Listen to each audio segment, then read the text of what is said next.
Hi, everyone. Welcome back to Business English for Success. We're super happy to have you back with us today. Hey everyone, I'm Daniel, and I'm here with Erica. On this channel, we share simple, natural, and real business English conversations that you can actually use at work every day. That's right.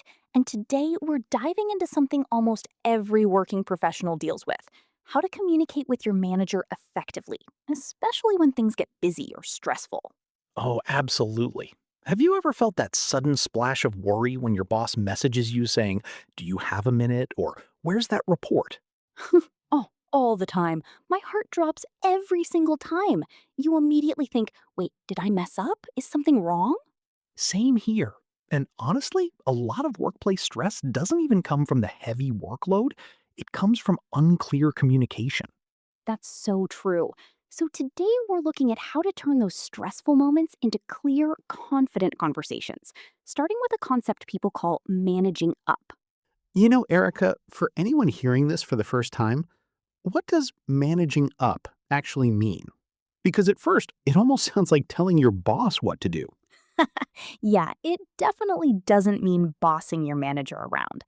Managing up simply means understanding how your manager works, keeping them in the loop, and making your daily working relationship run smoothly.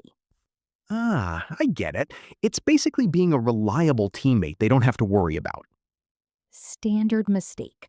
I remember back in my first corporate job, I was working on a big project and focused so much on doing the actual work that I didn't give my manager an update for almost 2 weeks.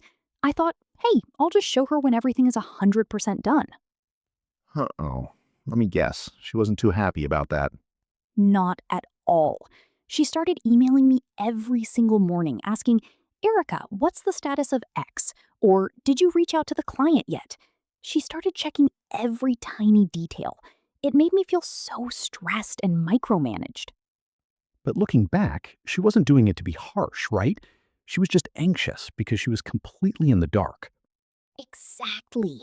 That was a huge light bulb moment for me. When managers don't know what's happening, they get anxious. And when they get anxious, they start micromanaging.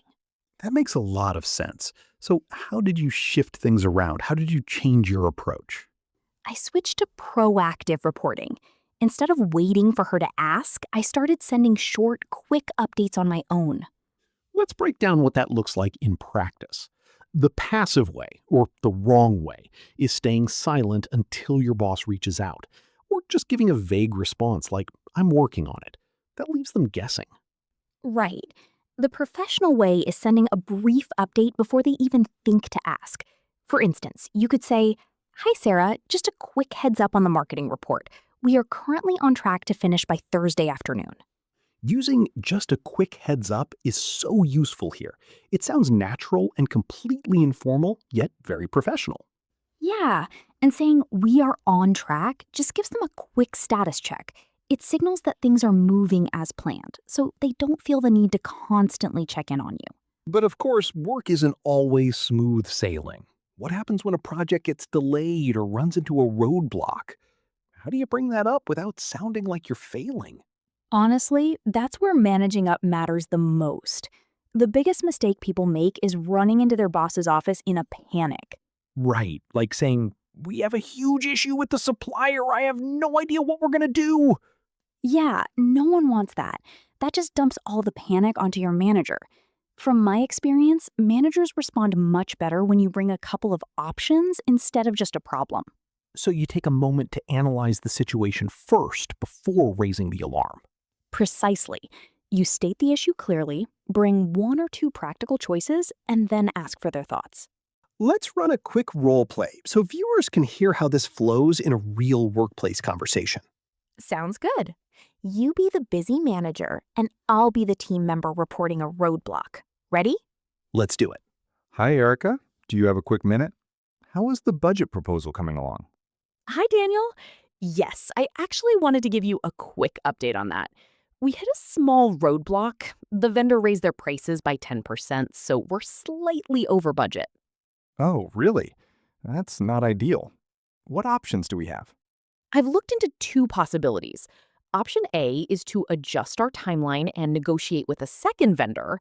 Option B is to stick with this vendor but trim down the design features to stay within budget. I'd recommend option B to save time, but I'd love your input on this. Option B makes more sense for the deadline. Let's go with that. Keep me posted. Whew, much better. That sounds way less stressful than just saying, we have a problem. Ending with, I'd love your input on this, keeps them involved without making them do all the work for you. Totally. It shows you've actually taken the time to think it through before coming to them. That saves your manager so much mental energy. So, in part one, we talked about managing up one-on-one with your direct manager. That keeps your daily work pretty clear. Right.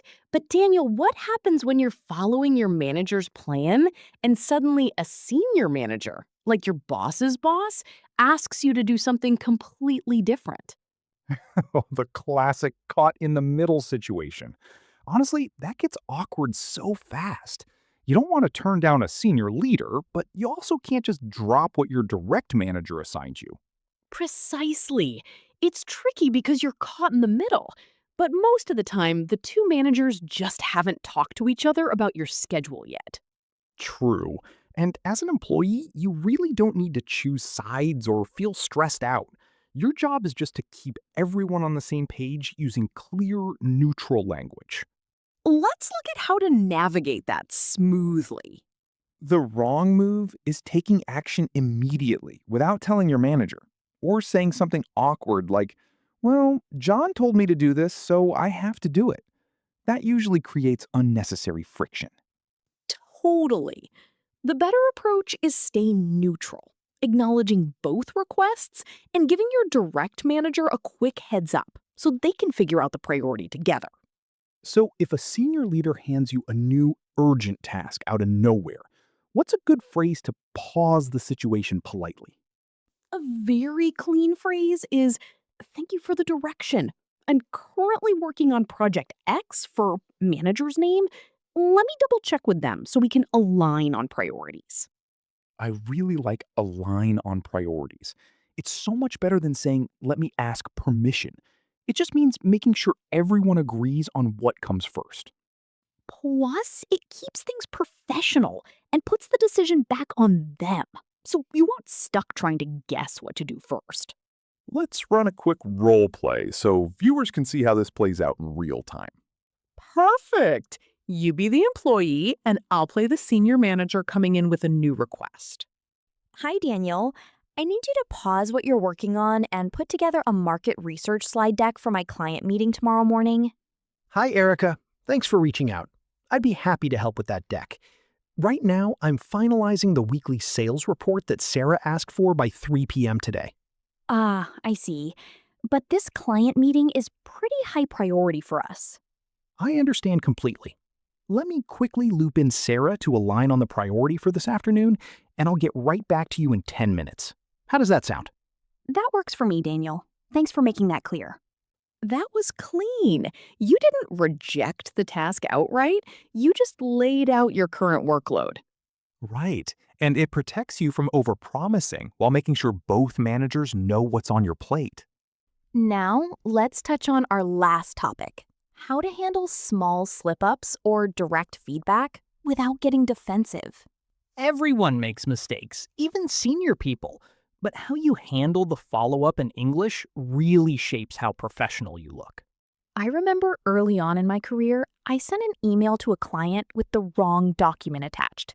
I panicked so hard that I sent 3 separate emails apologizing over and over again. Oh, over-apologizing. We've all done that at least once.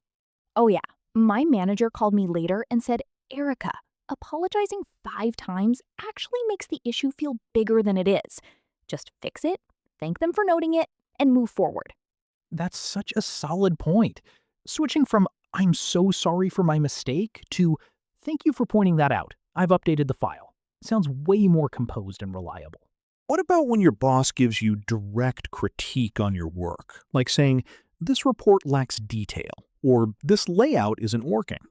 Instead of making excuses or explaining why you did it that way, a really natural response is, Thank you for the candid feedback. Let me digest this and update the draft. Candid feedback is such a great phrase here. It acknowledges their honesty without making things awkward. And more importantly, saying, let me digest this, gives you time to process the feedback calmly instead of blurting out an excuse right away.